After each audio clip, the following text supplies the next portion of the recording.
Listen to me. When the time comes, you gotta run and don't look back. This is over. Tell the truth, I ain't even sure I fully understand Dutch's plan with all this.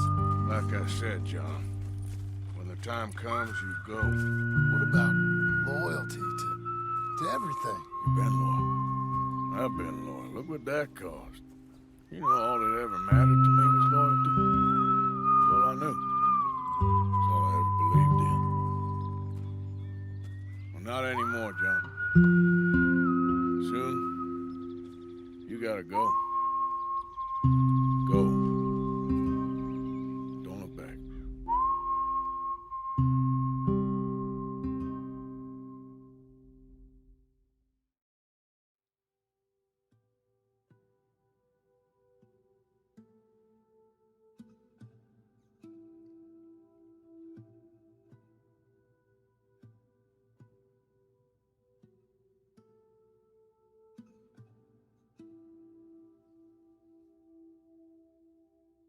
All of us have the potential to be heroes, to follow our conscience and stand against evil. At least, that is what many of our stories tell us, in particular, those that feature characters with a strong sense of morality. And through the way it draws on the Western framework for its more contemporary narrative, Red Dead Redemption 2's protagonist, Arthur Morgan's personal development, can be interpreted as a metaphor for the evolution or even maturation of the game's profound character, and the portrayal of masculinity and heroism in video games in general.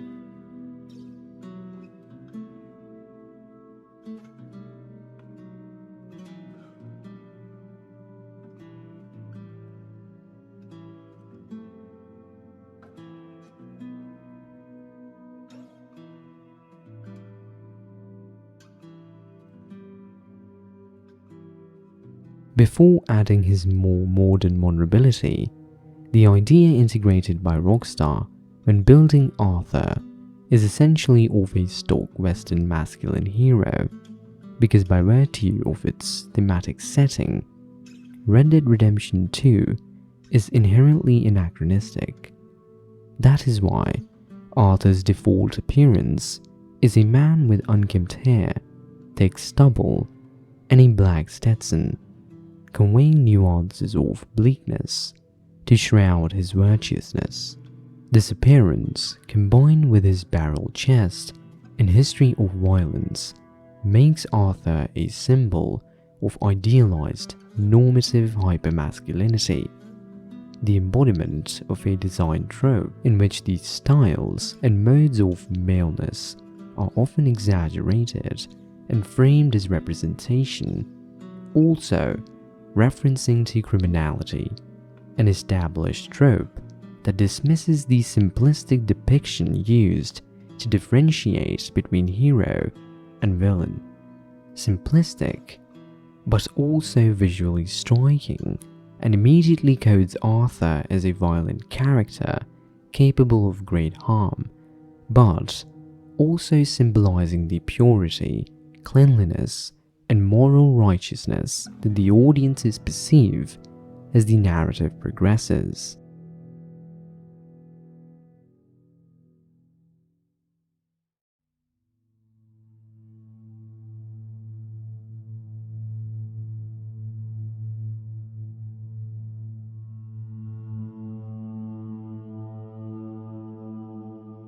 (1899) is a date that signifies the end of an era, not only for the West and Arthur, but also for the male culture. While a more obvious challenger to male dominance would be a female protagonist, Arthur, instead of being a man, presented with ostensibly stereotypical signifiers and tropes, offers an inside track we players are more likely to identify with, and so he challenges certain stereotypes through his nuanced, inward vulnerability, potentially offering greater resonance and more opportunity for us players to reflect on our own behavior. While this date has to fit the timeline of the first Red Dead Redemption, Arthur mentions the exact year several times throughout the game, a choice that was deliberate. 1899, a year signaling the end of a century, symbolizes both the ending of a particular way of life and an unknown future unfolding.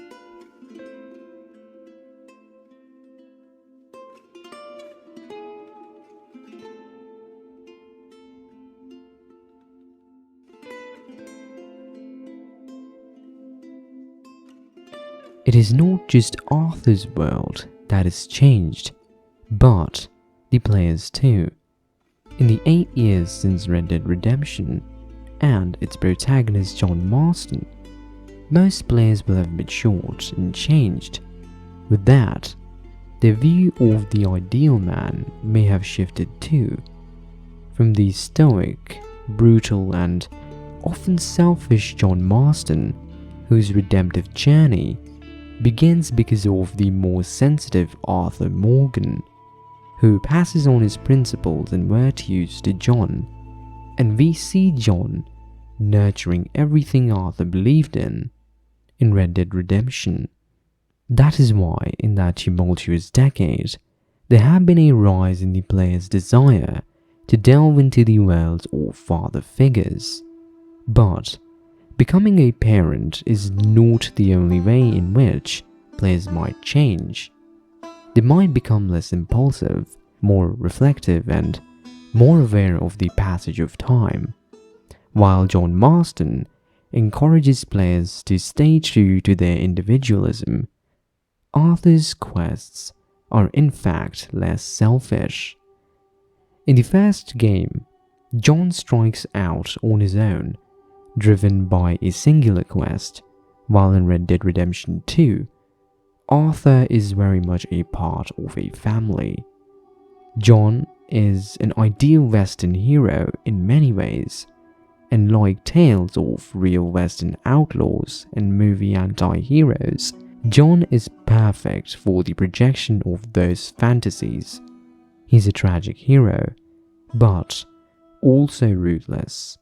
The world is against him, but he keeps going, representing the stubbornness and inflexibility of masculinity, consequently evolving to redeem himself before his own coda as well.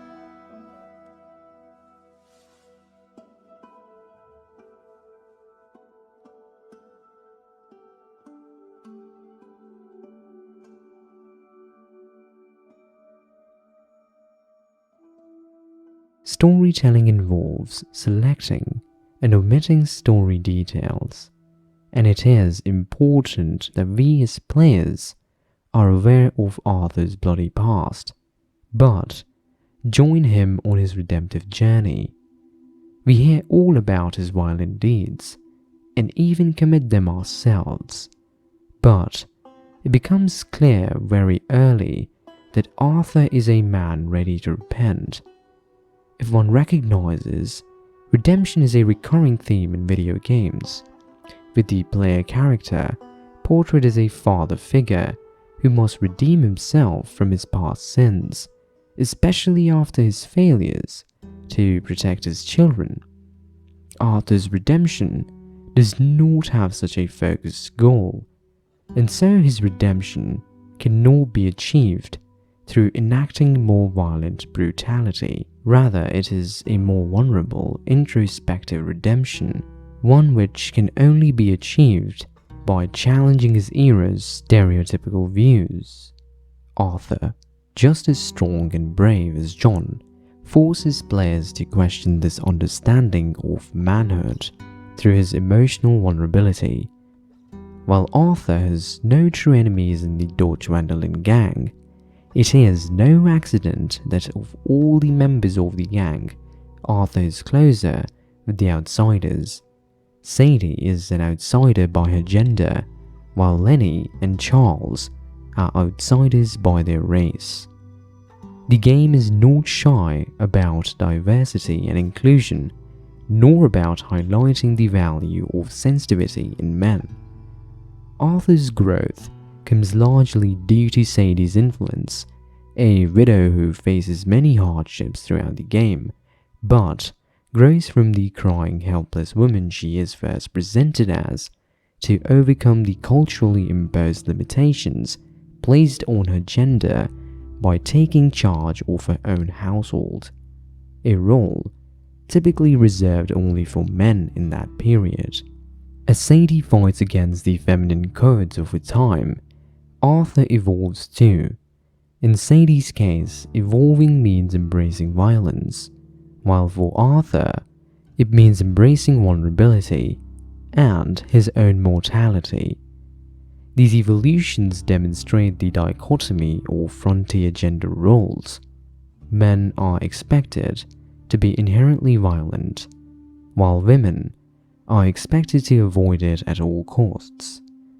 Arthur and Sadie, the two most developed characters in the game and the most central protagonists, are the two who most actively rebel against this division.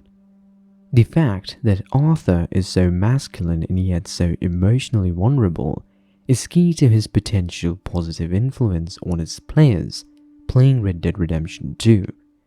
The idea that consumption is motivated by the consumer's identity construction suggests Arthur is a role model and certainly is a desirable character to embody. However, it is through this foundation that Arthur can be most effective, because many players are likely to identify with him.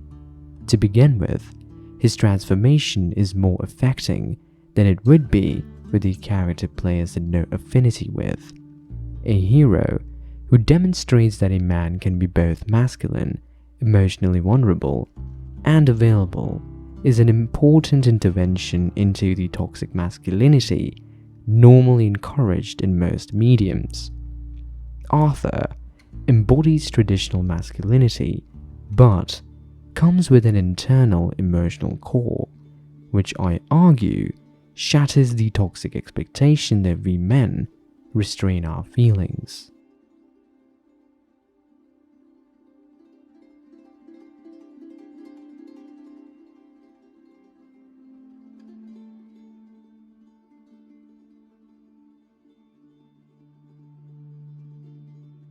Through his good deeds, Arthur becomes a symbol for morality, corroborates that Arthur is simultaneously a brute and an angel. Similar to most other characters in the game, Arthur lives almost solely as an enforcer. As his narrative progresses, he must let the angel out, a process which causes him to confess to the nun at the train station that he's afraid. This confession comes as Arthur is enduring defeat, weakness, and slowly surrendering to fate, the antithesis of Arthur's ideals through the majority of the game. For instance, in two prominent titles, The Last of Us and Bioshock Infinite, the central characters are like Arthur. Both are deeply flawed men, and in their chronicle, the daughters are the moral symbol of hope and means for paternal redemption. Arthur is not accorded this easy chance at redemption through a damsel or daughter, but must earn it through disease, suffering, and facing up to his own vulnerability.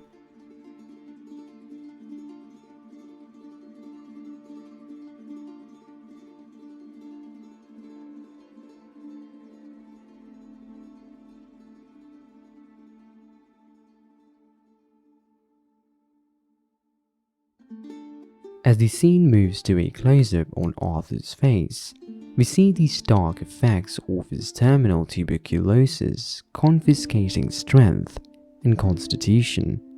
The fact that Arthur contracted tuberculosis by collecting a debt is crucial in connoting punishment, while signifying the dangers and impermanence of a life of bloodshed.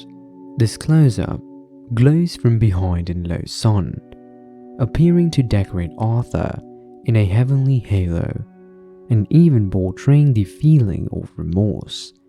The setting sun, signaling the end of both his way of life and his actual life, as well as connotations of heaven.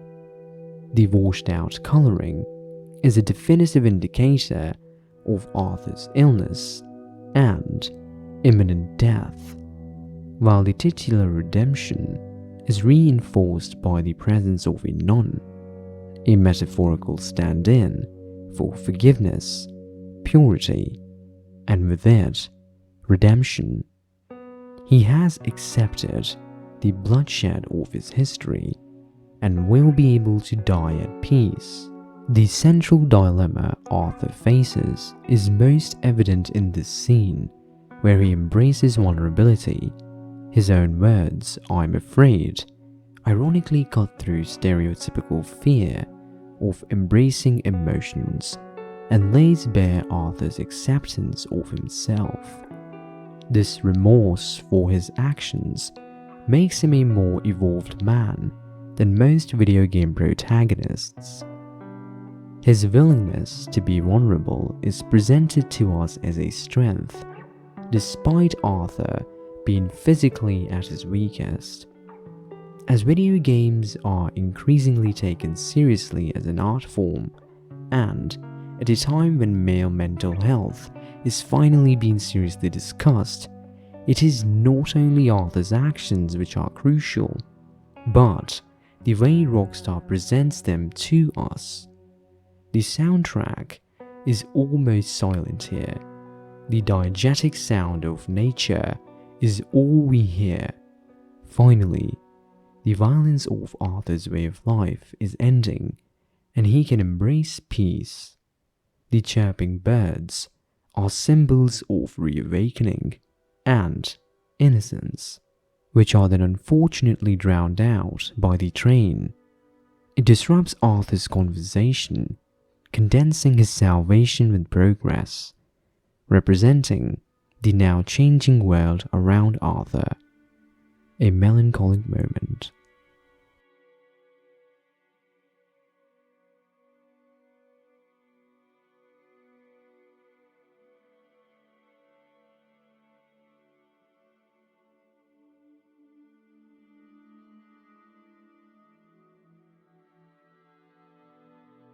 Arthur Morgan is a character who is unremorseful, signifying his strength and propensity for violence, embodying the traits of loyalty.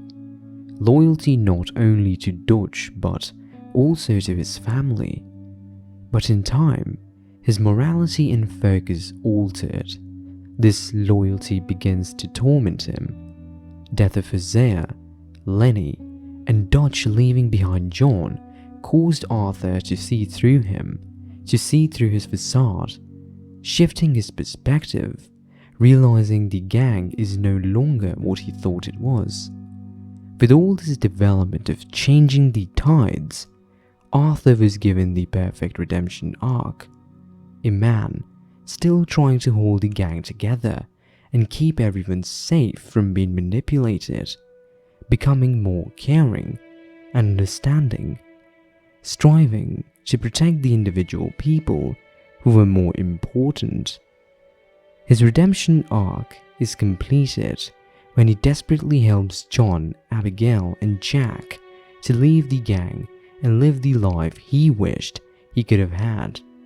Knowing his end is near, he spends the time on reflecting on his actions and his past, and believing that he must embrace progress, with his dying wish to see John be safe and happy with his family.